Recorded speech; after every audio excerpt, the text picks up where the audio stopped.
What is up, Pats Nation? Other than, of course, getting a massive win week 5 against the Buffalo Bills. Now, I know it wasn't a blowout, Rob, but I am still going to say it because we defeated a team that won 15 straight home games in Orchard Park. We defeated a team that was the only undefeated team left in the National Football League for the 2025 season. So I don't care if it's a blowout or not. I'm going to say belt to ass. And how do we feel about a New England Patriots win?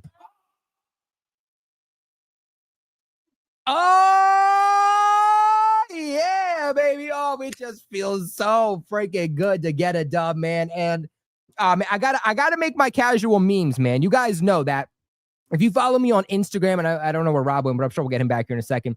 If you follow me on Instagram, if you follow me on Twitter, if you follow me on any of that stuff, I've been doing these new things where I like to troll and I like to make memes. And I'm going to make one about the New England Patriots beating the Bills. And I think this is the photo. Focus, man. I think this is the photo that I'm going to have to use for that one. So I'm looking forward to it. Colby, can you tell me where Edward's mouth and Dan's mouth is so I could put this tape over it? It's Gorilla Tape. This shit works great. It looks. Wait, I'm trying to figure out where I'm putting this shit. I'm trying. Oh, took your lunch money, right? 4-1. You know, Rob, look, I'm going to call a spade a spade.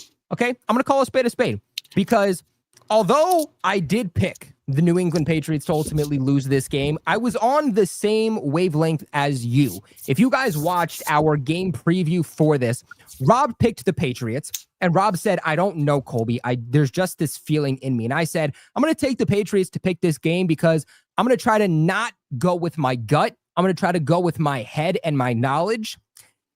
And that's what I learned. Today I learned, Rob. Today you always go with your gut over what your mind tells you, because I had this same weird feeling. I don't know what it was about this game, but I just felt confident. And what made me feel confident, Rob, was Mike Vrabel's comments after the Panthers game. Sunday Night Football, everybody's going to be watching, and I'm glad that they are. After a statement like that, given the head coach that Mike Vrabel is, the type of head coach he is, that type of statement holds a lot of water. And they came in here belt to ass, and it wasn't pretty at times, and it was a close game, 23-20, but they still ultimately get the win, Rob. Full of emotions. If you guys were a part of the live watch party, you guys saw me going balls to the wall all game long after they got this dub, but you didn't hear from Rob. Rob, what were your reactions? I mean, I see it in the chat. Who called it? Who called it? Because you know what? All you haters in the chat, all you Pats fans that continue to doubt this team, I told you they were frauds. I told you they were frauds.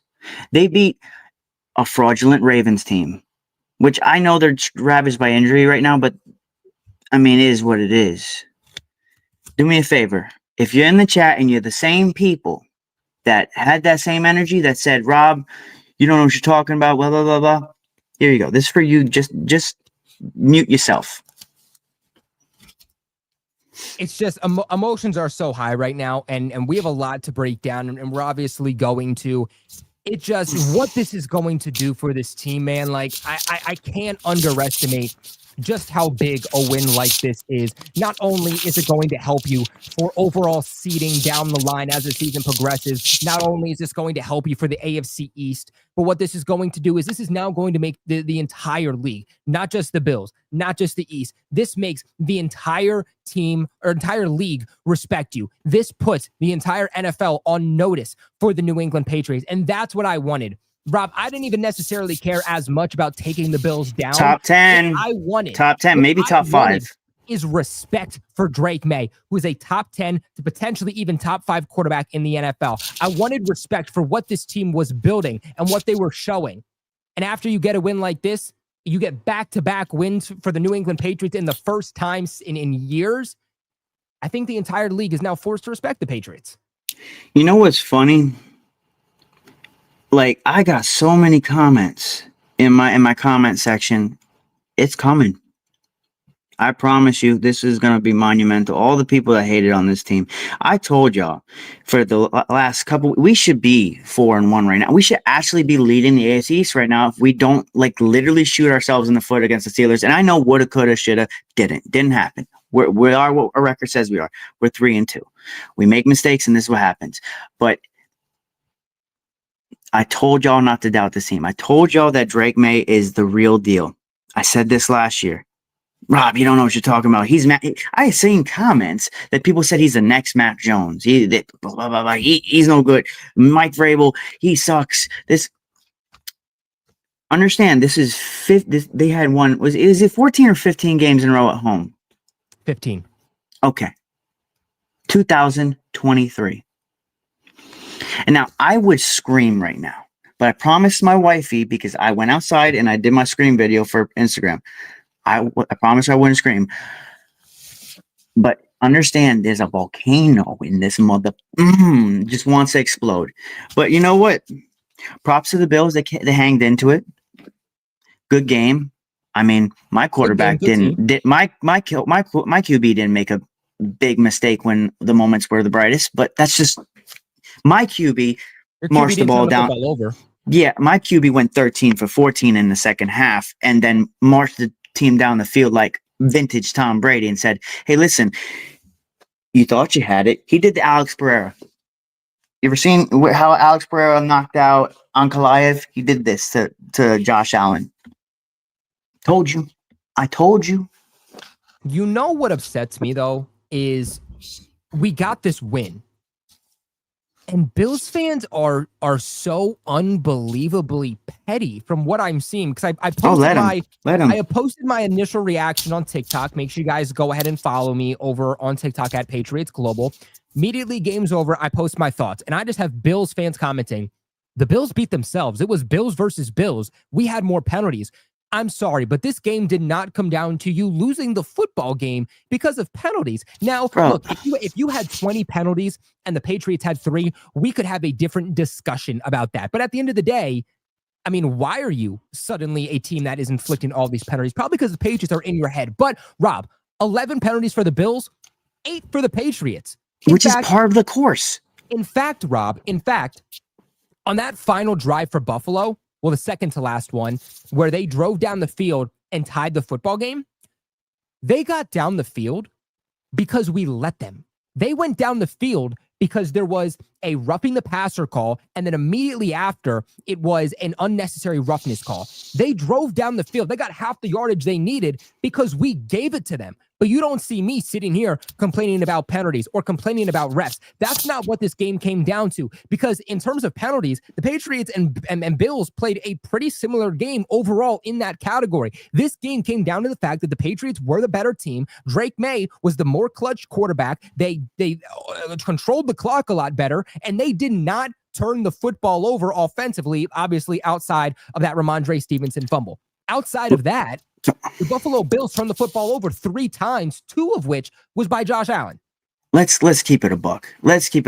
Drake Maye was a better quarterback today, because Josh Allen had at times all day back there. He was at the 3rd ranked offensive line in football. Drake Maye was blitzed. He was hit. I mean, he stiff armed a dude and did a sidearm throw.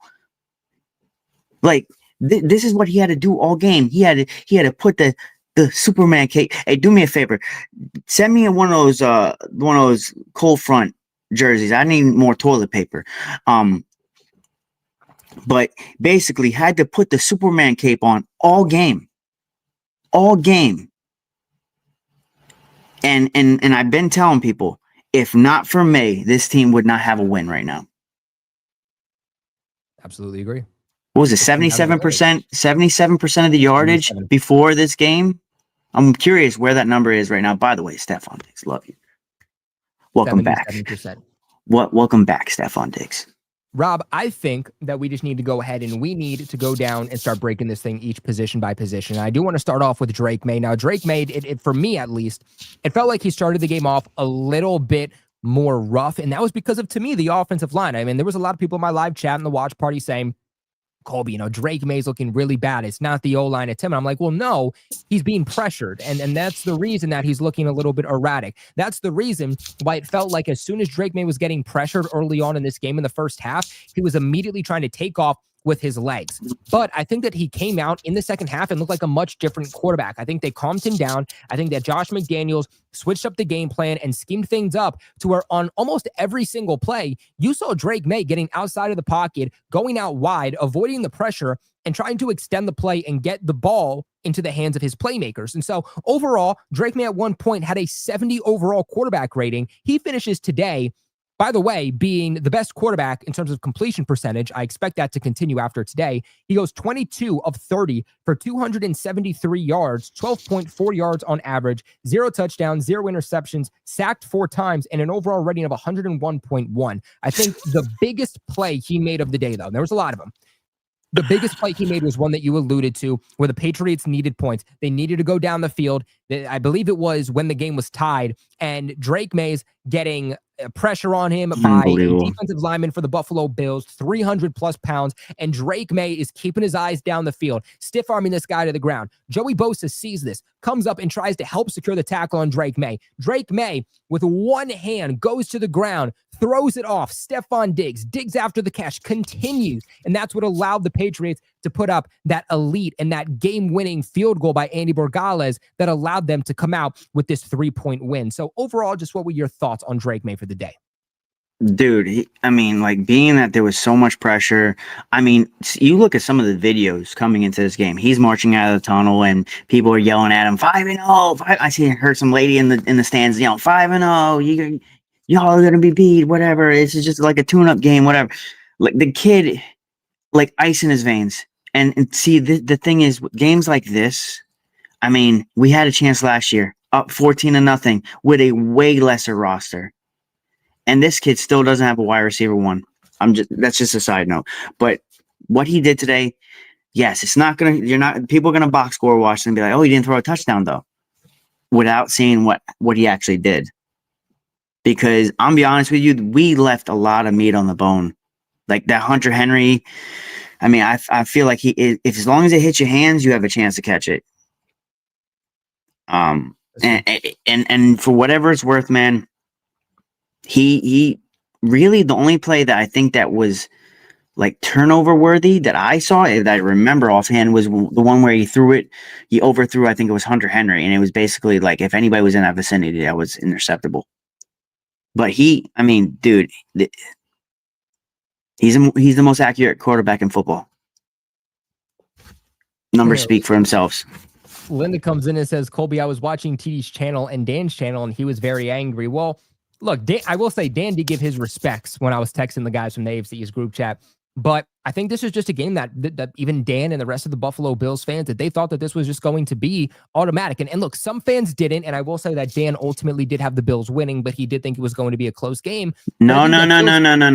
Bills fans thought, though, I think Bills fans thought that although they thought it would be a close game, I thought that they thought it would be an automatic close game. I don't think Bills fans were worried enough heading into this game, but now you shock them and now you make them respect you. But Rob, that's what I don't understand is, even when previewing this game, do the Bills fans understand that the Patriots are the biggest threat to them in the AFC East? Like, even though we've been down bad since Brady left, since 2020, we've played well against them. We beat them in 2021. We go half. We beat them in 2023. We go half. We beat them in 2024. We go half. Not to mention that last time the Patriots played the Bills with Drake Maye in at quarterback the entire time, by the way, in Buffalo, the Patriots had a 14-point lead. They ultimately lose only by a field goal, though. So the Patriots, even when they lose to the Bills, for the most part, they do keep it close, and the Patriots are always in these games. So I'm not sure why Buffalo Bills fans thought that this was going to be some runaway win that was guaranteed. I think what it is, man, is people just they undersell what heart does.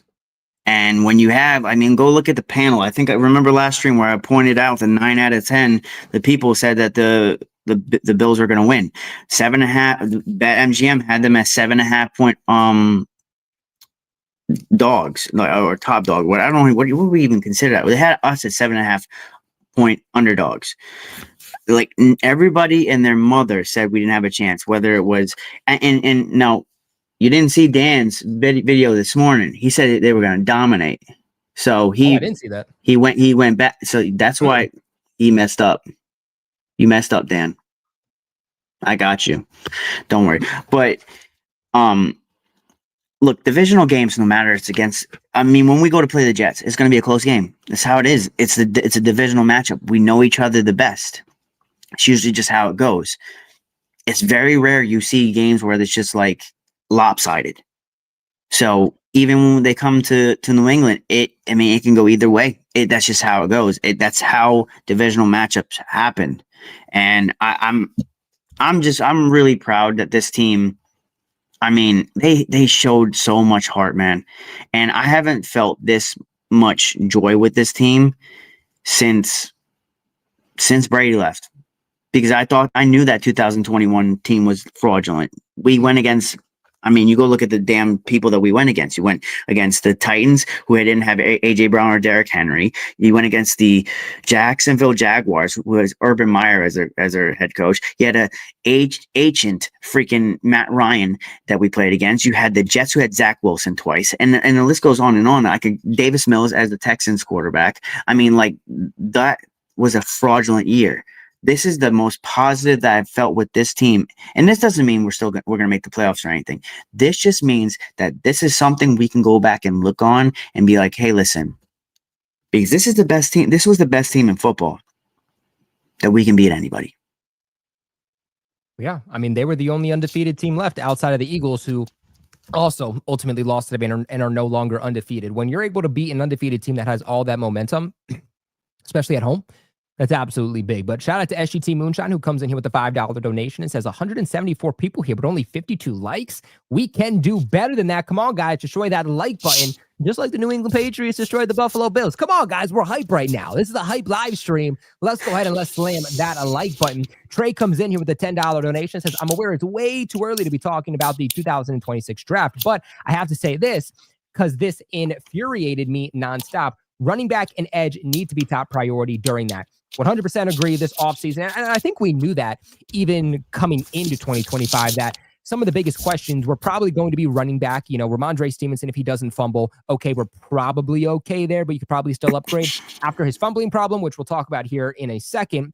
Certainly an area that the Patriots are going to have to improve at is running back, because TreVeyon Henderson, as I love him, he's going to be a future here, but he's also not a lead back. He's not a bell cow back. And then not yet, at least. As for edge guys too, we outside of Harold Landry, K'Lavon Chaisson has been good. He's not been great, but outside of Landry and K'Lavon Chaisson, the Patriots don't really have much. You saw Keon White go out there today. You could have told me he was not on the field and I would have believed you, and then goes down with an injury, and we don't really see much of him. So we'll get into that though when the defensive side of the football comes along. Ruckus comes in here with a $2 donation, says, can we stop hating on Borgales now, please? Dude, he's been balling. He has not missed a kick in the last few weeks. And Rob, this is why I told you. Let's eat our crow. Let me eat our crow, whatever. I was wrong. I told you, Rob. See, I can be wrong. I was like, you have to wait for kickers, because sometimes they just have to get past that mental block and they need some consistency. And then when they hit that, they build up that confidence. Chad Ryland, a beautiful example of that, sucks in New England in 2023. We get rid of him immediately. He goes out, change of scenery, balls out for the Cardinals, and is now their franchise kicker. So this is why you wait with kickers. I will say this. Let's still pump the brakes and wait until it gets colder out. Holy hell. Look at that don't know. Yeah, no, we got a big one here from Patriots 92, $50 donation, man. Everybody give it up. Man, there we go. Everybody give it up in the chat for Patriots 92. Says, Maye's legit. Diggs had a massive game. Gonzalez made plays. 100-yard games. Was all over Bosa. This game was a shit show with penalties, and they found a way to win. You have to beat bad teams and steal games from the good ones, and they did exactly that. Exactly. And like Patriots 92 says, Rob, you don't expect to come into a game like this for a team that's in year one of a rebuild and year one of this brand new system. 5 weeks in, you don't expect them to blow out a team like the Buffalo Bills or win confidently, but it's the matter of you beat a rough team in the Panthers last week. You were coming into this game and you had to find a way to squeak out the win, and they did just that. And they didn't do it in a controversial way either. They didn't. We, like you said, we kind of we gave them.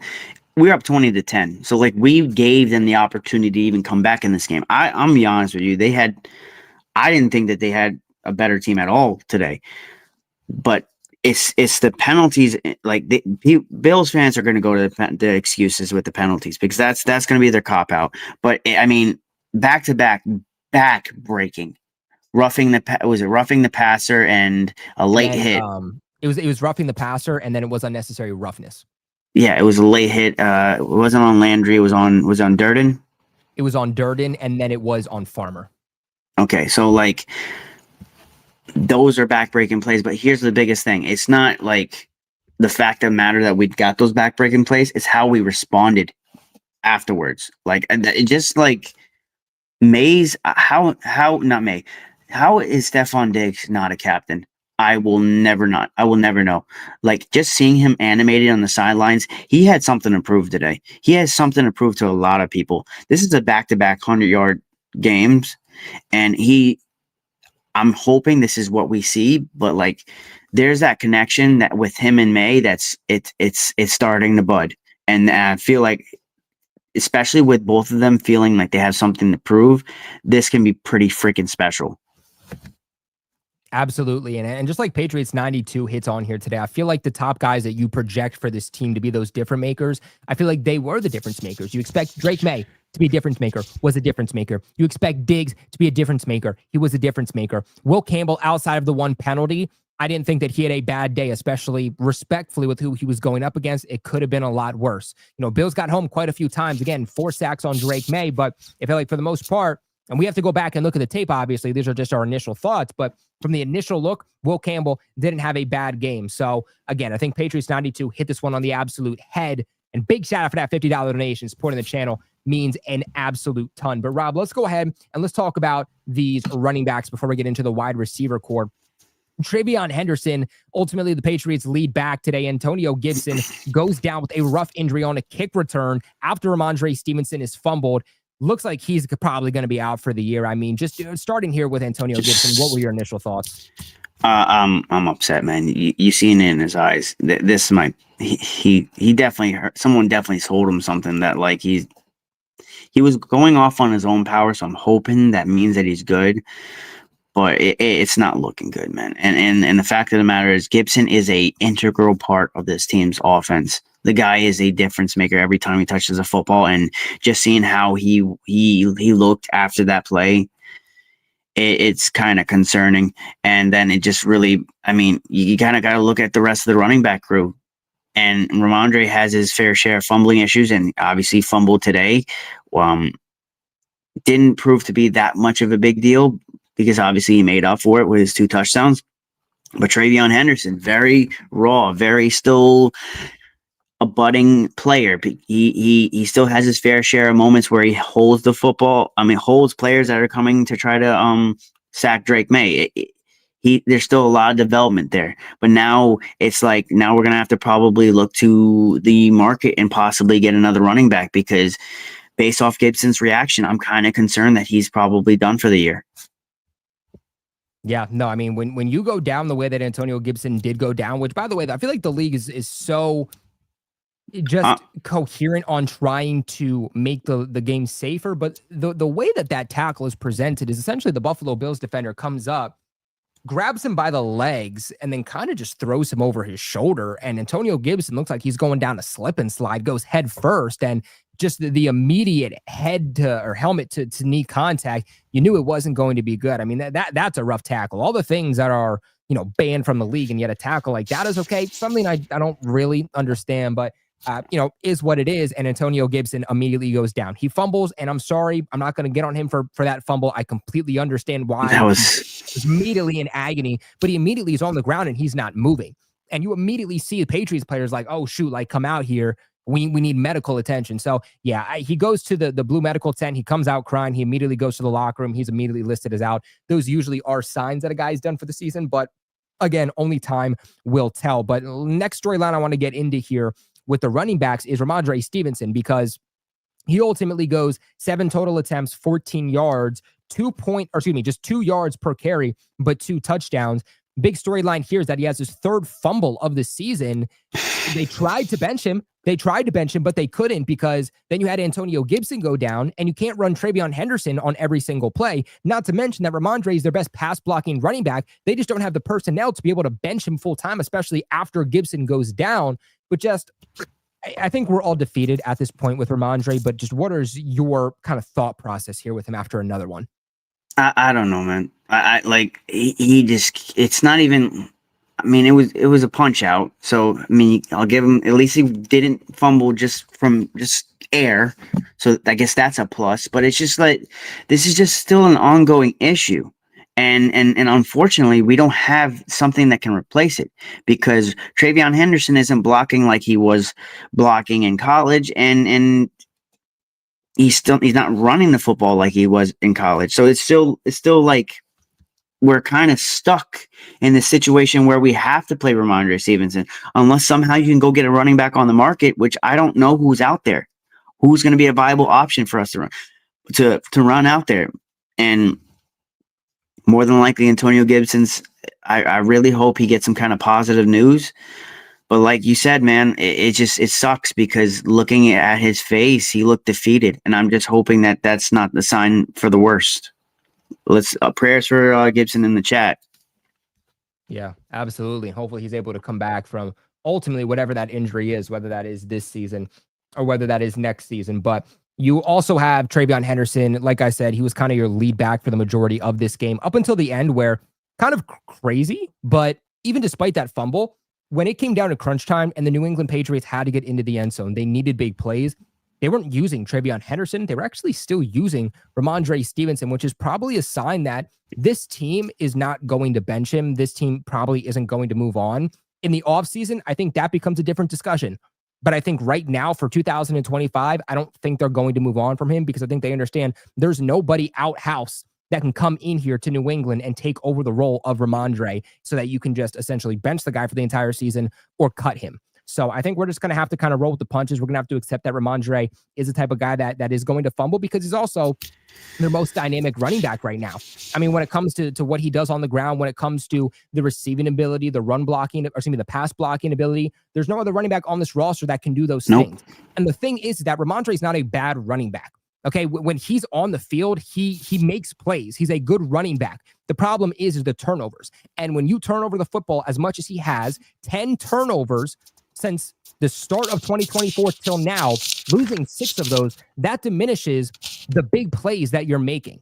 It's just the truth. You go out there, you turn the football over, people aren't going to talk about what you're doing. They're just going to talk about the fact that you are turning the football over. So at the end of the day, I think Ramondre does stay here in New England. I don't see where else, they can go. So another day where just the running game still isn't there. This team's got to figure out how to get it going. And honestly, Rob, it's the fact that this team won against the Buffalo Bills, one of the best teams in the NFL. They won with no run game. The Patriots were one-dimensional.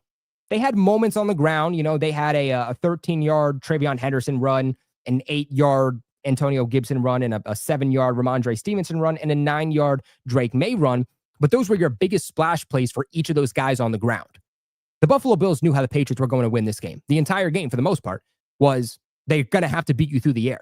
And the fact that even being one-dimensional, even though they were predictable, the Patriots still came away with this win. So a lot to improve upon. Got to find a way to get these running backs going for sure. But a win is a win, and that's all that matters. And I think a win is a win because of the next guy we're going to talk about, the receivers. Stefon Diggs leads the Patriots yet again in targets, leads the Patriots in receptions, leads the Patriots in receiving yards, 12 targets, 10 receptions, 146 yards, 14.6 yards on average, long catch of 32. That is now back-to-back games for Stefon Diggs of 100-plus yards. I know you alluded to him a little bit earlier, but just your initial reactions and thoughts about Stefon Diggs. And do you think that this is the coming out party now for Stefon Diggs over the last 2 weeks, goes for over 100 yards? Is this the expectation where Diggs is a guy that is our wide receiver one at this point? 100%. I'm not going to say that he's going to get 100 yards every game. That's like, it's not. But this guy's coming off an ACL injury. That's the reason why I would still say pump the brakes on that. But he looks dynamic. You got to put in perspective. This is the number one defense in terms of their secondary and the passing game. So he didn't just get 140 yards against a slouch of a team. He went against the number one corners. Well, as far as numbers go. So as far as that goes, like Stephon Diggs was in his bag. He had something to prove. Emotions, everything about what he was doing today. He needs to get a game ball. If he hasn't, I haven't checked it. He probably got a game ball. Some of the catches he made, whether it's like tiptoeing out of bounds, the sliding catch, where it's like just a level of difficulty. We haven't seen a Patriots wide receiver do that since Julian Edelman. It's some of the plays that he made, and it's just incredible. Is he a wide receiver one? I want to see a little bit more consistency, but this is definitely putting the league on notice. Stephon Diggs, maybe he's back. Maybe he's back to being wide receiver one. But I want to see string together a couple more games of something along the lines of like around this, and maybe get him on the board with a touchdown. Yeah, absolutely. Also, I posted my new meme on Instagram, so make sure after the show you guys go ahead and check those out. That's my new thing. That's my new thing. A Patriots Global meme, and then above me is like what I'm talking about. So we just did one for the Buffalo Bills. So make sure you guys go ahead and check that out. Repost it for you. Yeah, you do a meme, and I'm just petty as hell. So and Rob does he does like a meme video where he just roasts everybody and their mother. It's pretty crazy. You guys got to make sure. Grandmother, mother. Whoever you want me to roast, I'm going to roast them. Daughter, everyone. They all can get it. Andres comes in here with a $2 donation. Should the Pats trade for a running back such as Alvin Kamara? As much as I like Kamara, he'd help the Patriots in the receiving game. I feel like that's more so what he is he's more of a receiving back, and I don't think that complements a Travion Henderson. I think if you are trading for a back to replace Ramondre, you need a guy that can put his shoulders down, get the tough yardage, and run through a brick wall, not a guy that has the speed and can be a receiving back, because that's exactly what Travion is. Rob, did you know that Alvin Kamara has never had 1,000 yards rushing in his entire career? And he's just that guy's just a difference maker. Like it's crazy to say that, because you would think he is with how good as he is. So ultimately, I would say no on it, because I think what you'd have to give up for him would probably be a pretty decent pick. And I just think at least a third. He's kind of redundant from what you have. So personally, I would say no to that one. Personally. Whoa, we got a big one here from diehard Pats fan who comes in here and says, "Told you, PG, I would share my wins with you. I want to keep the love going because you were the only way I could hear the gameplays." Yeah, guys, watch parties every single week. Make sure you tune in if you don't already. That, along with all your comments and antics, made my night. Way to go, PG, and a way to go, Patriots. Let's keep this momentum going, man. Rob, you got to check out my live watch party like the last 10 minutes, because I was giddy like a schoolgirl, man. Like, let me tell you. I'm going to watch it over. Like, you okay? You okay, bro? Like, and I'm like, yeah, I'm better than good. I'm great. So, no, yeah, it was a night for the live watch party, man. We're gonna leave this up here for a little long, because that's an absolute insane donation. Shout out to Die Hard, everybody. But a heart on the chat of Die Hard. But if we're gonna trade for someone like Kamara, I don't expect it to be like the week of, like we're about to verse the Saints coming up, so I don't expect them to go and trade their guy away. Now, if we go and bury them, which I don't look, any team can get up on any team, so no game is going to be a gimme. But if we go and beat them, then I can kind of see them selling away assets. And I don't know if I would like Kamara in his play style, but like PG said, man, we need a guy that's kind of a bruiser, that can block, that's secure with the ball, and that can be. I don't know if there's a guy out there that can do that. I don't know. I'm looking at it right now. Was it Gus Edwards, Kareem Hunt, Ezekiel Elliott, Javonte Williams? I mean, if Ezekiel Elliott is truly still out there, I don't know how much he's still got left in the tank. Kareem Hunt, that's probably a no-go for me. But there's really not much out there. No, yeah, I absolutely agree. And shout out to Trey, who comes in with a $5 donation. It says, "Give me Nicholas Singleton out of Penn State. Need our own version of Saquon, and I don't care if making that comparison is a massive reach."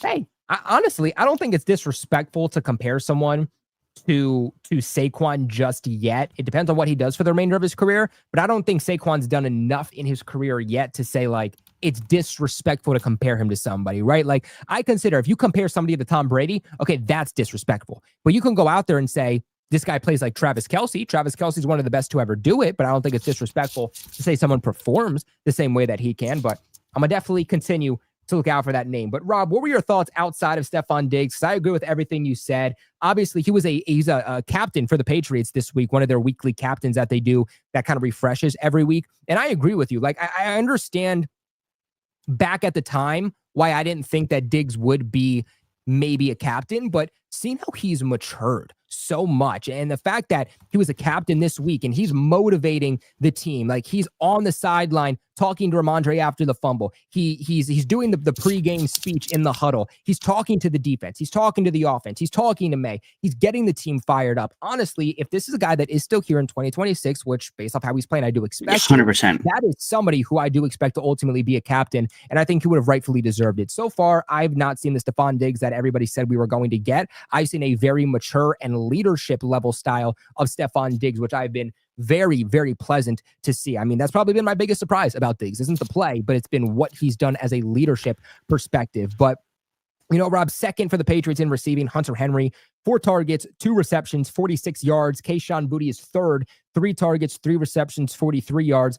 For me, this game really felt like get it in the hands of your playmakers. And if I asked you, who are the Patriots' 3 biggest playmakers in the receiving game, let's be honest, we would all say Stefon Diggs, Hunter Henry, and Kayshon Boutte. Those were your top 3 leading receivers in this game. They got the hands they got the ball in the hands of their playmakers, something they should have done. And guess what? It resulted in points. It resulted in the team ultimately winning the game. It was good to see Demario Douglas get out there a little bit more. Nothing crazy. 3 targets, 2 receptions, 17 yards. One was on a big conversion, though, where he kept his toes in bounds. Really, really, really good play. Really good conversion by him. So good to see him certainly getting to the positive. But Rob, any thoughts on the receiving core outside of Diggs? Outside of Diggs, I mean, they were decent. I would like to see a little bit more. I would like to see a little bit more action from our receivers outside of Diggs, but May is going to go with what he's comfortable with, and I mean Hunter Henry, Stefon Diggs, and Mondre at times. Whenever he's open, he'll throw him the football. So it is what it is at this point. I think chemistry will be built with those other guys. I mean, Kyle Williams is still a rookie. I mean,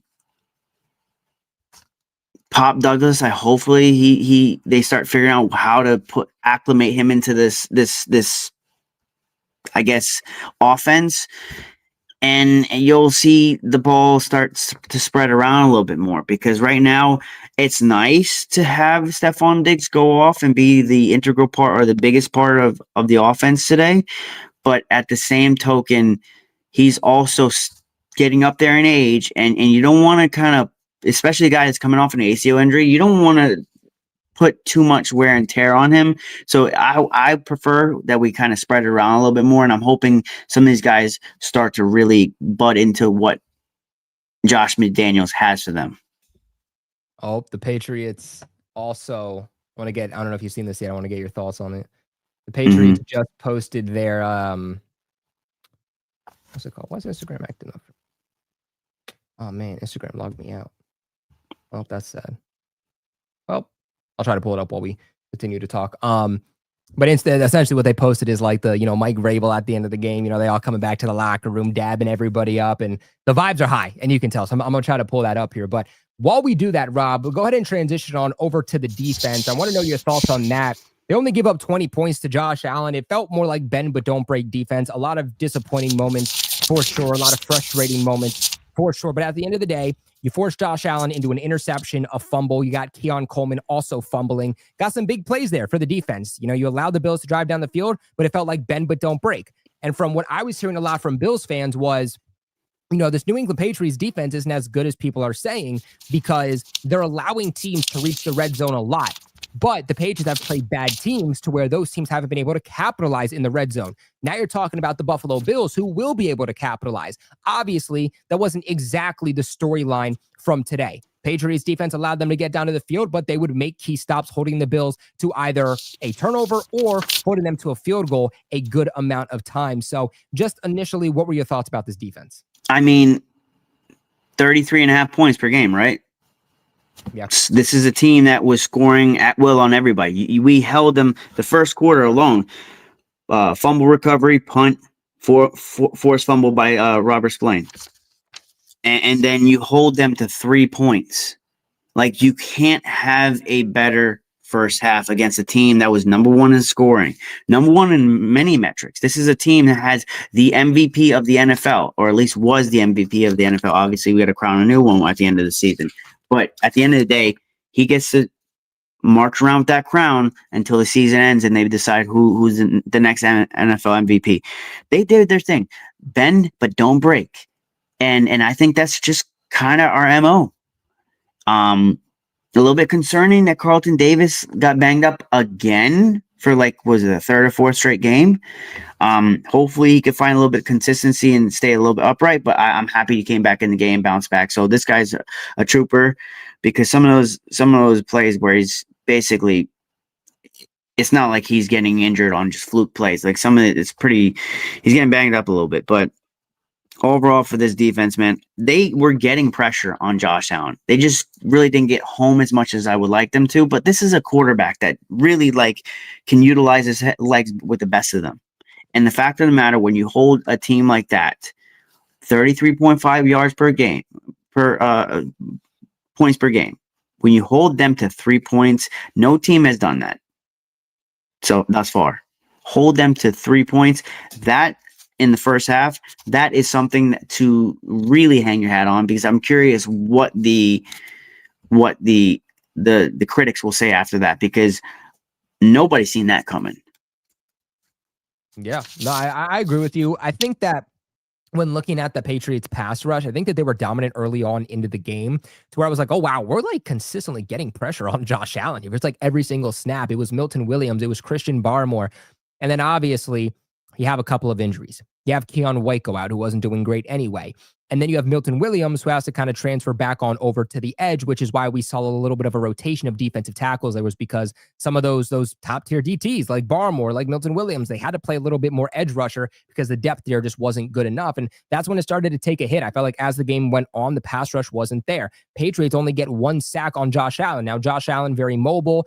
He doesn't stay in the pocket a whole lot. He avoids the pressure really well. It's hard to sack a guy like that. So definitely give the respect where it is due. But, you got to have at least more consistent pass rush if you're going to be able to force a guy like that to make those mistakes and turn the football over, which they were able to make him do. But again, this game got closer when that Patriots pass rush wasn't there. You allow Josh Allen to sit in the pocket, he's definitely going to pick you apart. I also agree with you on Carlton Davis. I even thought that there were several moments going up against guys like Keon Coleman where Coleman's just mossing him. Those are the types of guys that you're supposed to play well against. You're not, the guys that he struggles against are more of those speedsters, but guys that don't really have speed and are just those 50-50 ball catchers, I expect Carlton Davis to go up and make those plays. And so, to be completely honest with you, I think it's been really disappointing that over the last 2 weeks he's gotten banged up. Now, yes, he returned to the game and that's all that matters, but those injury scares are certainly concerning. But on top of that, too, I've just been disappointed with the overall play of Carlton Davis. He was supposed to be more lockdown. He was supposed to be a guy that if you needed him to substitute in as a starting quarterback, that he can do it. He might not do it as high of a level as like a Gonzo, but you expect him to play better than he has. And so I've definitely been a little bit disappointed, with him in that aspect. But what were your thoughts on the linebacker core? More specifically, Jelani Tavai returning to the lineup for the first time this season. I mean, some of the clutch plays that he was making, that tackle, they said they got a 1 yard, but that looked like a tackle for loss for me. He looked pretty damn good in coverage too. Really not too much lapse in there. Robert Spillane, forced fumble. The guys went from couldn't tackle nothing to tackling everything. Obviously they got by him a couple of times, but this is Cooks who gets by everybody. This was at this time the number 1 running back in football, and our linebackers were making plays. Some of the penalties obviously were backbreakers by our linebackers. Was it Jack Gibbons? I think got a penalty, but overall I think they played pretty solid. Jerod I don't want to be this guy, but like, I gotta feed family too. If you want to find a way to donate to me, my Cash App is just my user right here with a $sign in front of it. But I appreciate everyone. Thank you. Yeah, guys, make sure you guys going over to Rob's Instagram too. You guys see that handle right there. Before it says "took you lunch," right there is his handle. So make sure you guys go ahead to Instagram and check that out. Rob, you still have those Instagram badges, right? I don't know if I'm pretty sure they give badges for. I used to have subscribers, but I don't really know what I can give in terms of like exclusive content because I don't really kind of withhold anything. Well, guys, there is always that Cash App. Rob, you got to put that Cash App in your bio, bro. Put that Cash App. You know it's not about the money, but it's appreciated if you do, because I just had a baby recently, so that'll help. Too much time as a content creator, brother. You gotta respect your time, okay? Time is money, my friend. Time is money. You gotta make some. All right, well, right here, just put a $sign in front of it. Cash App. Patriots 7 with a. Just make sure. Money sign in front of it, but just make sure if you do leave a dono, please leave in the comment section of it your username or some way I can thank you, because I'm extremely appreciative to anybody that helps me in any capacity. I'm a new dad, so like that would be going towards freaking formula and diapers. Absolutely, I do agree with Love you y'all. too. That the New England Patriots did defensively, I think, what they needed to. You know, the pass rush wasn't great, but you're playing against one of the best offenses in the NFL. You're playing against an undefeated team at home that won their last 15 games, right? Like, you're not going to leave any of those games saying, wow, the defense played perfect. The offense played perfect. Like, that's not how these types of games go. But Josh Allen was their leading rusher. And I think if you want to talk about what was the most annoying, was the fact that this team was pinning their ears back too much to try to get to him, that they kept continuously losing contain. They're going to have to do better against mobile quarterbacks, because Josh Allen was the reason that this game was as close as it was, leading the Buffalo Bills in rushing yards, 9 attempts, 53 yards, 5.9 yards on average. But outside of that, I mean, James Cook, 15 carries, 49 yards, 3.3 yards per carry. Terrion Johnson, 2 carries, 10 total yards. Like, they limited the ground game. And the big question for the Patriots entering this game was, they're a top 3 unit defensively in stopping the run. The Buffalo Bills are one of the best teams in rushing the football under James Cook, who's a top 5 running back in the NFL. And Rob, for a team in the New England Patriots that had all these questions on could this D-line stop the run, they've been very, very good at doing so. It's actually kind of crazy, the fact that it's run defense has been as good as we expected, or not expected to, but as good as it's been. But it's the pass rush that's been more inconsistent. Look, I think that they were pretty disciplined when Josh Allen was going outside the pocket. There was plenty of times they were just trying to wait until he would make a move. Obviously, Josh Allen is going to do what Josh Allen does, and he's going to break one off every once in a while.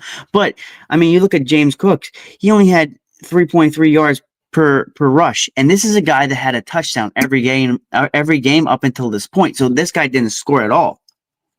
So that also something you can hang your hat on. Yeah, didn't allow James Cook to get a touchdown either. And I think by every game he had one.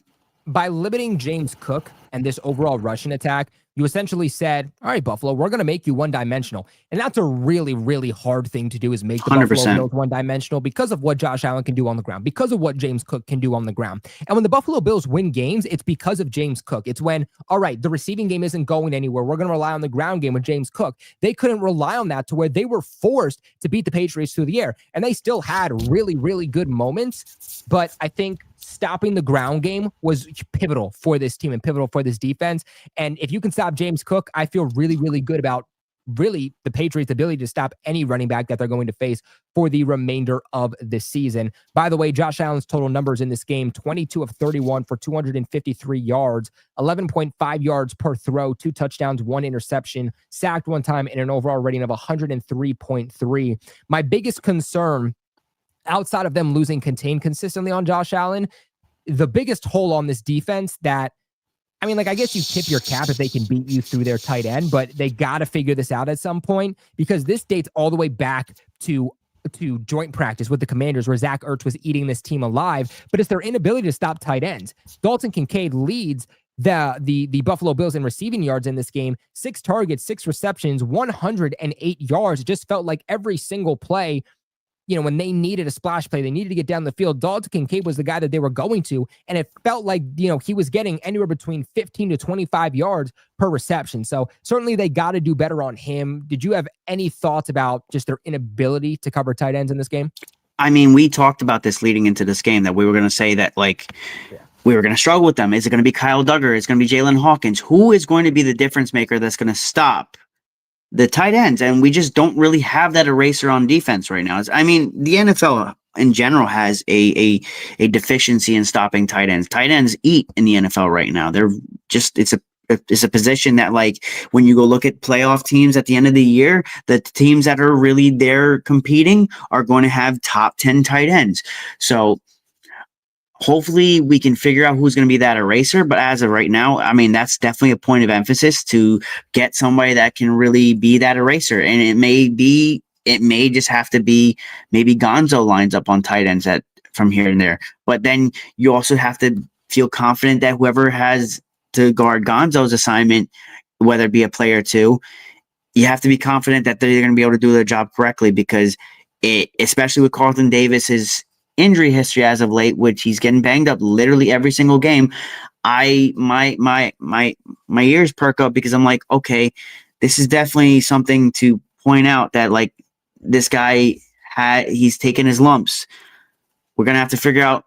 Me personally, I would probably just keep them on wide receivers and just try to figure out, maybe we could maybe put a safety on a tight end and have another guy over the top. And that just may be the point of emphasis. Yeah, absolutely. I mean, look, you can't take away everything. And if their main goal is to take away James Cook, there's going to be areas where you're going one-on-one, and they took advantage of those one-on-ones. They did what they wanted to do to them. They wanted to shut down James Cook. That's exactly what they did. And look, even outside of Dalton Kincaid, they had, a few receivers put up some decent numbers, but outside of that, it really wasn't anything crazy. It was Shakir, who goes off for 9 targets, 6 receptions, 45 yards. Palmer goes for 2 targets, 2 receptions, 36 yards, which, by the way, the majority of that came on one play. His biggest play came of 23 yards. Curtis Samuel, 2 targets, 2 receptions, 26 yards. Keon Coleman, 7 targets, 4 receptions, 23 yards. Dawson Knox, 2 targets, 2 receptions, 15 yards. So outside of Kincaid going off against them, they actually did pretty well at limiting the remainder of the supporting cast. So again, I think defensively, it's just one of those situations where it's, bend but don't break. And that's kind of what it is at the end of the day. And I know Rob hopped out. We'll see if he comes back in. I know that he's got work tomorrow and whatnot, so we appreciate him for coming in nonetheless. But what I want to show you guys here, before we get on these Patreon members, is I want to show you guys what we saw from this team in the locker room, which, by the way, big shout out to my boy Trey again, who comes in with another $5 donation. It says, one last prospect to watch, Chris Brazel, the second out of Tennessee, absolute insane monster. Shout out for you, Trey. Roundtable Sports will be back at the Senior Bowl this year interviewing players. So hopefully some of those guys will be there for me to be able to get some interviews with. But let's bring Rob back in here. Rob, I wanted to real quick. This is what I was talking to you about on Instagram. Well, not this. I just thought that this was funny. Look at that. How did they do? I mean, I can uniform too, dude. I can edit with the best of them, but that's some top level editing right there. That looks legit, but I don't think I'll get copyrighted. I need that picture. Do you have that on your profile? That's on the Patriots Instagram. Oh, they're petty. Oh, they're petty. Look at this. They're Look petty. at the vibes, baby. Like this is after the win. Everybody's going back to the locker room. Vrabel doing what Vrabel does after every single game, giving his guys, every single guy, some love. And the vibes are high. Everybody can't help but to smile. Everybody's just in such a good mindset. And this just backs up exactly what we heard Jack Gibbons say leading into that Panthers game, that he just said something switched with this team and that the vibe, I mean, look at Barmore. Look, he about to cry. The vibes are high. Just when Jack Gibbons said this team, everybody's on the same page and the energy's high. And I haven't been on a team where everybody believed that there was something to come out from this team. And I think you're seeing this. I haven't seen this much heart for this New England Patriots team in such a long time. And you see it here. And I just believe that momentum is absolutely huge. I mean, you see Diggs there, you see Vrabel at the end, you see May and Vrabes right here. Like, I just haven't seen the team be this high. And I just feel like you can see that we are moving up to something. And for me, like, that's enough. Like, that's all I need to see. Gerard, appreciate the $10 dono, man. Appreciate that. But we awesome. Thank you so much. I appreciate that. But going back to what you said, the vibes are high. I mean, go look at the sideline. I'm pretty sure there's going to be a mic'd up session where Stephon Diggs is motivating everybody on the sideline. This is a guy, this is what I was trying to get to, and I just kind of forgot. This is a guy that is a winner. May not be a Super Bowl winner, but he's been to AFC championships with the Bills. He knows what it takes to be a winner, and he has that winner's mentality.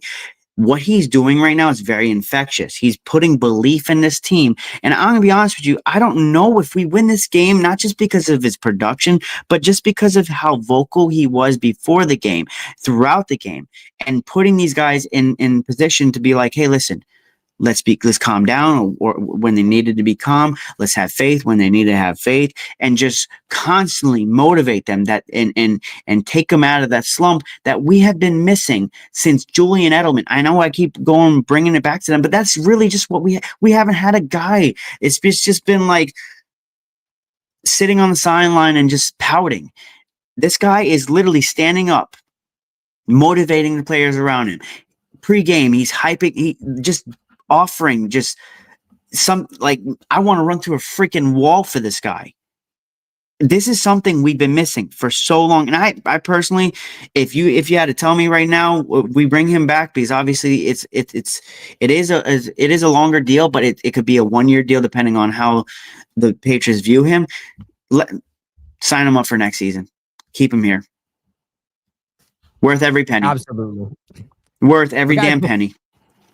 Before we get on into the Patreon members for the remainder of the show, real quick, want to let you guys know about Kalshi, okay? Because Kalshi is the best damn predictions market on the platform, okay? They're not a sports book. And for me, this is the most fun that I've ever had making money during the NFL season, because all the odds and the trends that you see right here, this is not made up by Kalshi themselves. This is real-time numbers based off of people and their opinions and the money that they are putting on these lines. So you can see what are real people thinking and not what are the lines that, you know, the platform themselves is throwing out there for you. These are the early lines for New England Patriots versus the New Orleans Saints. 63% of people are taking New England, 37% taking New Orleans. I expect that number to shoot up for the New England Patriots after this game. And what's really cool is that we'll look at the lines as the week goes on. You saw New England Patriots were down at one point, but now they're starting to go back up. Why? Because the New England Patriots just beat the Buffalo Bills, man. Let me tell you guys, Kalshi available in every single state. They don't make a single cent off of you if you end up being wrong on your take, man. I love them. You guys, I wouldn't tell you about a platform if I didn't use it, if I personally did not like it. And I think that Kalshi is truly the best one out there. They have all of the odds and the lines when it comes to football games, football futures, awards. They have things such as politics, entertainment, all of that other stuff, weather. So make sure you guys go ahead and check them out. Check out their lines. My favorite part about them too is that they have an app. And so, you know, there's nothing sketchy. You can download the app, make it easy on your phone, and check out some of those lines that they have for our New England Patriots and what everybody's thinking about it. So pinned in the live chat, make sure you guys go ahead and check them out. But Rob, any just last thoughts on this game? I'm just proud of the fight in this team. They really showed fight. I mean, that Mondre fumble, it really could have been a dagger, and I know it was early in the game, but it's just how this team responded. Stephon Diggs walked up to Mondre, and I also just going back to Stephon Diggs and told him he's going to basically be okay. Like this, the way that this team fought, that they don't hang their heads, that they don't, woe is me. No, they were on a mission, like I said they were going to do. Jesus words, it's late. And they did what they had to do today. They didn't pout. They didn't say, okay, crap, we are not playing, because there were times that we made quite a few mistakes, whether it be penalties or that turnover, but they never quit. And that's something that, like, I couldn't say with the past year's teams. And also Mike Vrabel is one more win away from passing or tying last year's total. So for all the people that thought Mike Vrabel was going to be a bum. Hey, think again, man. By the way, Mike Reese reporting that chants are coming out from the Patriots locker room going, Andy, Andy, Andy. So Andy Borgales is absolutely feeling himself. One second. Take a 70-yarder next week now. I'll eat my crow when I get it. I told you, like, prove me wrong. Prove me wrong. I didn't say kick him off the team, but I said you need to prove me wrong. And you know what? Especially at the stakes of the win. It wasn't just a little bit through the uprights. It was dead in center. Dead center. He's like, hold my beer. I got this. But here's the thing. This dude grew up in Miami. I want to see what happens when it gets colder and that football is a little bit harder to kick. Certainly. I mean, Rob, do you remember that video I just showed you guys? The one of Mike Vrabel coming in, dabbing everybody up and saying good game and whatnot. So when you saw Mike Vrabel and Stephon Diggs at the end there, and you saw that Stephon Diggs was whispering in his ear a little bit, according to Mike Giardi, Stephon Diggs hugged Mike Vrabel, who says, "Let's get the F out of here." And Diggs yells and races into the locker room. So vibes are high, man. They don't want to be in Buffalo any longer than they need to be, especially because they want to get back home to Foxborough with that dub, man. But let's go ahead and let's let on these Patreon members. Rob, we know that you have to go to work, so if you need to go, you want me to take on these Patreon members, I can certainly. Nah, I'm staying with the vibes. I'll get my 3 hours of sleep. I love y'all. I appreciate y'all. I mean, Gerard, appreciate the dono, brother. Shout out to Gerard. That's my guy right there. More than you think, more than you know it means, how much it means, man. Like, being a new dad, it's a blessing, but like just anything that you guys do, stuff like that, it's appreciated. It goes a long way, 100%. Don't make me emotional. Stop it. Yeah, all right. Let's bring in Red Sox. Red Sox, how you feel about that dub? It was good. I liked it. You liked it? That's it? You didn't love it?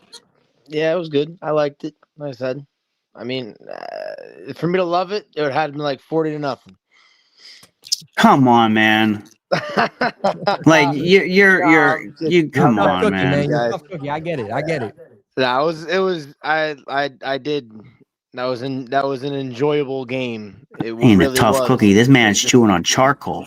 Just football, and that's what I loved. You had a fun time though? You thought the game was a good one? Oh yeah, it was great. Not just good. It was a great game. Yeah. And it's not even like the Bills. Like, it was just good football all the way around. It was just an enjoyable game to watch. One of those games that keeps you on the edge of your seat because you don't know which way the ball is going to fall. And this time the ball fell the Patriots' way. And I said it that, what day did you have that? Well, I think it was like Friday. Yeah, Friday. I said, I'm not sure who's going to win the game. I didn't say who was going to win. I just said, if Josh Allen balls out, he's going to win. If the Patriots contain Josh Allen, the Patriots are going to win. And the Patriots kind of did contain Josh Allen better than what I think everybody expected. I mean, how many big runs did he really have, though? Like, where he was like, I'm going to run down the field and get like a first down, and you guys are not really going to be powerless to stop me. You didn't have too many of those. They did a good job, I think, containing him. Yards. Yeah. What? Yeah, his biggest run was 19 yards. Yeah, I mean, the defense played really good. I think that was like the lowest amount of points the Bills scored all season. So, I mean, now you're kind of putting the NFL on notice with the Patriots, and it's like, hey, now they're looking like a tougher team than they really had against the Raiders and then the Steelers. Wonder who called that. You see that they're building up to something. I think that's one of the biggest things. You see them trending in the right direction every week. Yeah, and that's the result of Mike Vrabel's great coaching style. Yeah, 100%. That's something that I think that a lot of people were excited for, and like in the first game, it was like, oh, maybe they're not that good. And then the second game against, would they play Miami? Mm-hmm. I think it was Miami. Then they beat Miami in a shootout, and it was like, oh, the defense can't tackle, and they kind of shored up the tackling against the Steelers. Granted, the offense turned the ball over 5 times, and then it was win against the Panthers. They dominated the Panthers. The defense destroyed the Panthers. And their defense kind of, got away with a lot tonight. They turned the ball over 3 times against Buffalo. Buffalo what? Turned the ball over 2 times in the 4 games leading up. That's huge. Yeah, I the mean- Buffalo Bills weren't turning the football over before this game. 3 in this game is crazy. I told everyone this team was fraudulent. I said this team was fraudulent. I said their schedule that they played up until this point was fraudulent. Everybody looked at me like I was crazy. I don't think they're fraudulent. They are 100% fraudulent. They're 100. They're very vulnerable. I'm not saying they're not a good team. I'm not saying they're not a good team. I'm saying how they're being lofted to, like the standard that they're unbeatable. That they're just this like. I think what happened godly was thing. You had Josh. You had the Ravens in the first game, and the Ravens for 3 quarters looked lights out. The game was done. And then you had Josh Allen come back and score 15 or 16 points unanswered. And that kind of started it. And then they had a win against, I think they didn't. But that Ravens team was dog shit on defense. Like they're terrible. They didn't play a good team their second week. And then they played. They haven't played a good team at all. Then they played the Dolphins, and then they played the Jets. Or they played the Jets week 2, and the Jets are probably looking like one of the worst teams in the NFL. Jets, Dolphins, Saints. Tell me where the good team is. So, yeah. They're fraudulent. But big shout out, man. Big shout out to the Red Sox for coming on in, brother. We appreciate you for coming on, being a Patriot member, tuning on into the show, man. Looking forward to seeing you next Friday when we preview Patriots and Saints, which, look, we got a good don't win overlook here. them. We got a good win last week, but don't overlook the New Orleans Saints, man. Do not stay disciplined and play how you've been playing. Exactly. Let's go ahead and let's bring on our boy Sergeant Moonshine, baby. It's good to see you again. How you doing? Yo, how's it going, Pats Nation? Yeah, Woo! sir. We got the dub. We got the dub. Bills, y'all can talk all you want, but we got the dub. We got it. Hey, They but y'all have all that the was a excuses, great bro. game. Amazing game, bro. That final few seconds, Andy Borgal was going for that field goal. I'm not gonna lie, I lost my breath for a second. I could not breathe. I was stressing. I'm like, Andy, please, if there was any field goal you really need to prove yourself with, it's this one right here. Nailed it straight down the middle. Let's go. Oh my God, love, man. That's what we like to hear, Sergeant. He's making up for the screaming I can't do right now. Rob wishes he could. I feel. Baby sleeping. It was an amazing game, though. For all the Bills fans out there, seriously, that was an amazing game. I loved every second of it. Wherever we had win or lose, that was an amazing game. Such a tight game. It's not the greatest to feel throughout the game, but when you win or lose, you see how well the team fought. Whew! Wow. I'm loving this. I'm loving this new era. I'm loving this new era. What would you give the New England Patriots season so far? If you had to give it a grade, what would you give it? A grade, like a letter grade? Yeah, like a letter grade throughout the first 5 weeks. I'd probably... I'm floating around like a B+, A- somewhere around there because we're still beating ourselves up a little bit. Mm-hmm. We're causing some unnecessary penalties. We're kind of having some slip-ups. I came into the season thinking it was going to be the defense that's going to lead the way. I'm starting to think it's the offense, man. I'm starting to think that the offense is the one that's going to be carrying us through these wins. Like the defense, I'm kind of starting to. I'm not scared about our defense at all. It's a good defense, but the expectation is not being met. It's for me, it's not being met yet. I'm still feeling like if we don't have Gonzo, I cannot feel like Gonzo. I cannot feel like our defense is carried by one person. I cannot feel that way. If I'm feeling that way, it's not good. You can't have that. Yeah, they sent too much money into this team for that. Yeah, but there was one thing I did want to talk about. It kind of goes through the game, but this needs to be said. I'm sure everybody's been seeing the stuff the past week about AJ Brown all over social media of him making that that one short a few days ago. I forget exactly what it was that he said, but it kind of hinted at him like not being so happy with the organization. And now they're coming off their first loss. I'm kind of starting to worry that more the mainstream media, more specifically the Patriots mainstream media, is going to start talking about maybe like, should we seriously consider trading for AJ Brown? And I'm like, yeah, dude, I just don't see the need. I don't see the need for it. I mean, yeah, don't get me wrong. Don't get me wrong. AJ Brown's my favorite receiver in the league. Like, hands down, he is my favorite receiver. I would love nothing more than to see him on this roster. But I just, there's not a need for it. If we're trading for anything, for right now, it definitely needs to be a running back. Like, and seeing Antonio Gibson, like seeing his face, like prayers up to him and his family, man. Like, that broke my heart seeing the tear coming down his eye. Like that broke me. I'm not gonna lie, that broke me a little bit. Having a great seasons too so far. I personally think it's not possible to get AJ Brown. I would love if we could possibly get him, but it's literally impossible. I think his cap hit for this year's 89 million and next year's 49 million. So like, I don't know how you finagle that cap space. Like that's just like unrealistic. Like 89 million dead cap. Like if you so like, I just don't see a possible way of like acquiring someone like that, especially not for anything less than a first round pick. So like, I just don't see a need for. I mean, we got Stephon Diggs. He's coming back to back 100-yard games. Hunter Henry. I mean, you know that's Drake Maye's favorite target. You know he's gonna be feeding Hunter Henry the ball. Is he his favorite target? Because at this point, it might be Stephon Diggs, or maybe it might just be peanut butter and jelly between both of them.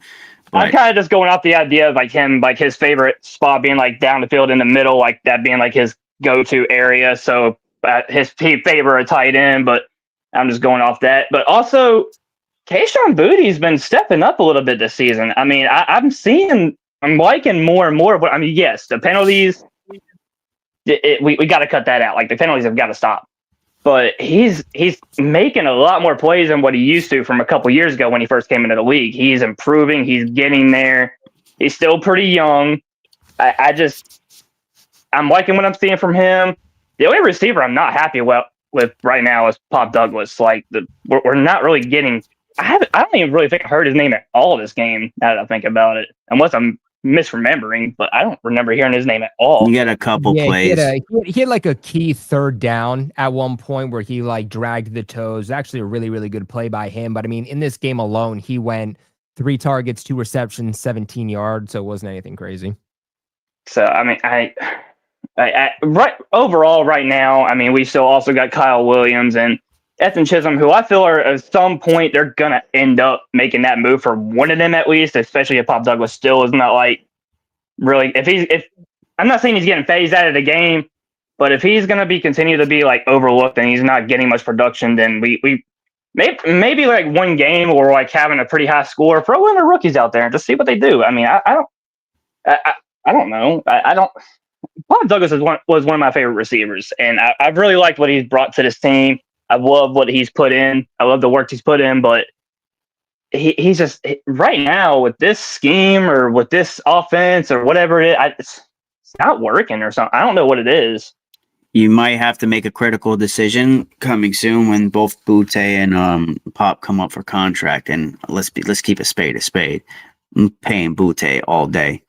Yes, 100%. Certainly, I wouldn't. I just don't. Pop can kick rocks. Yeah, I mean, what happened? Say that again. I couldn't hear you that well. Any last thoughts, SGT, before we get into DTN?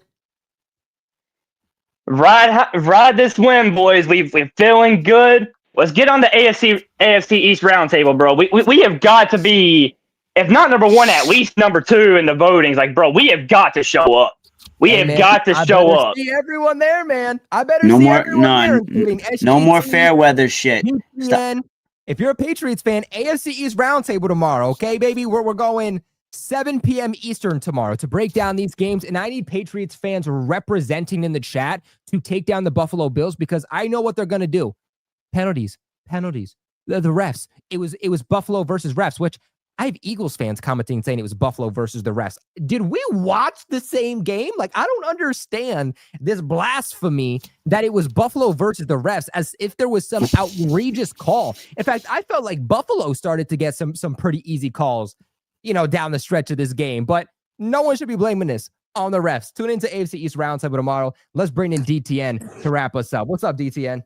What's going on, gentlemen? Let's go. Rob, I know you said your wife is telling you to be quiet, but not me. I'm in my dorm right now. It's currently midnight. I don't care about college life. I'm going to bring down the bars like I did week 2 when I was on the subway heading back to college. I'm going to do it the same way that I did week 2. And Colby, I need you to wear the victory shades because AFC East Roundtable is not ready for Colby's shades. I'm so excited for tomorrow. And I have been going undercover as an Patriots talk, going undercover to see all of the bullshit spewing in the Roundtable Sports. And do you know what I hear from these excuses for these past few weeks? Oh, it was the Panthers. Oh, you guys were this, frauds and that. Well, guess what? Panthers beat the absolute shit out of the Dolphins in a comeback win. I did not see that coming. And then Jets. Fields is this. Sauce Gardner is better than Gonzo. Aaron Glenn is better than Mike Vrabel. Well, guess what, paper planes? You are 0 to 5. Where are you, Lowski? Where are you, Glenn? Where are all these doubters? Drake Maye is that guy. I don't care if my next door suite mates are sleeping. I'll bring it down. Jesus here. Christ, he's gonna get kicked out of his freaking place. And I will title this story for the Buffalo Bills game, "Revenge of the Diggs" or "Return of the Diggs." I'm so obsessed with Star Wars, but I had to go something with a perfect theme because Stephon Diggs is clearly my winner next to Andreas Bergalis. And then you obviously have to go with my man Marcus Jones with the interception. And then we'll get to the losers. But I'm going to continue off of my rant because, man, I'm so excited, especially that shitty day that I have. But nevertheless, that Patriots win made me happy. I was on Dan's channel. I had a couple of Bills fans being super, super cocky saying, oh, the Bills are going to blow out the Patriots. Are you sure after you got 11 penalties against the Saints? Now Dan is saying, let's burn down these Buffalo Bill rivalries jersey. Oh, you better burn down those Buffalo rivalries jersey because they mean nothing, especially that piss poor performance. Extra toilet paper. You got it. Sparkly toilet paper. Man, I'm just so It excited. sparkles when you wipe your ass with it. Yeah, see, there Yeah, because I was going on to X and I saw a tweet from the Patriots saying May is going to evaporate all of that snow because it ain't snowing in Buffalo anymore. It's nice that we get our final. The cold front uniforms, and guess what? Snow melts in May. And guess here's the best part, and I will say this.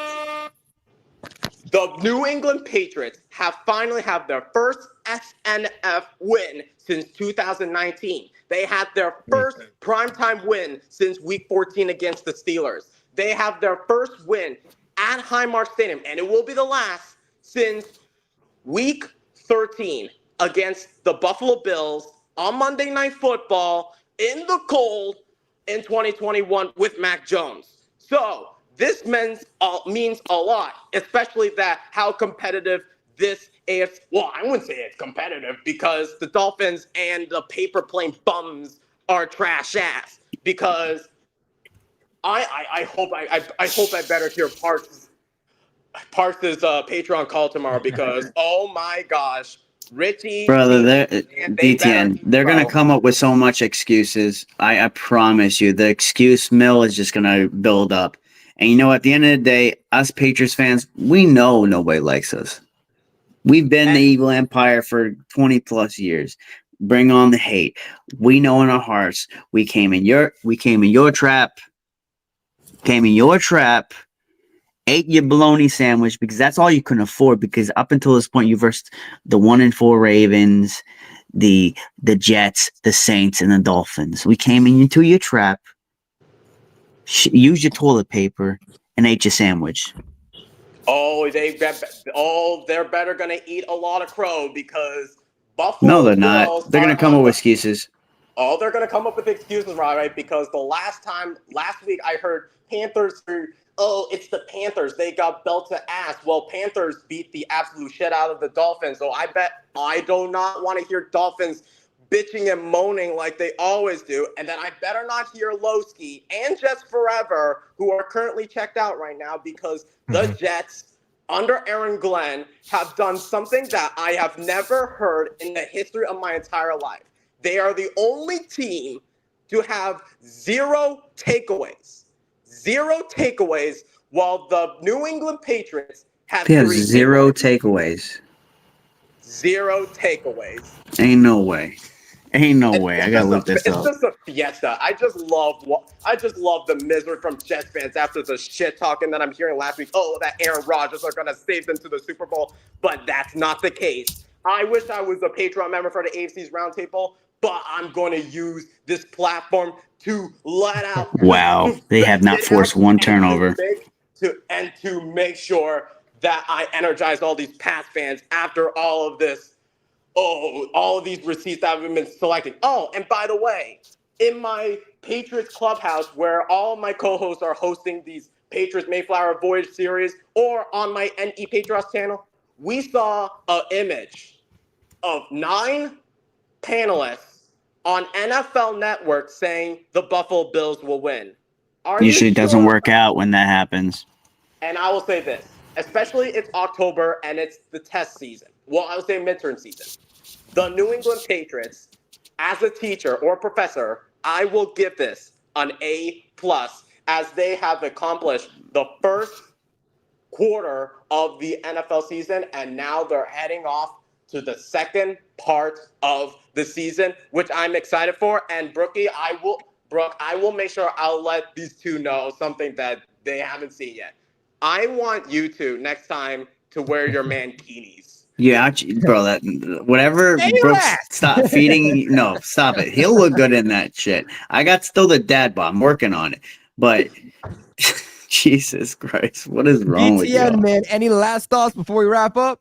Huge shout out to all of the guys that have been supporting me as an upcoming content creator for NE Patriots Talk.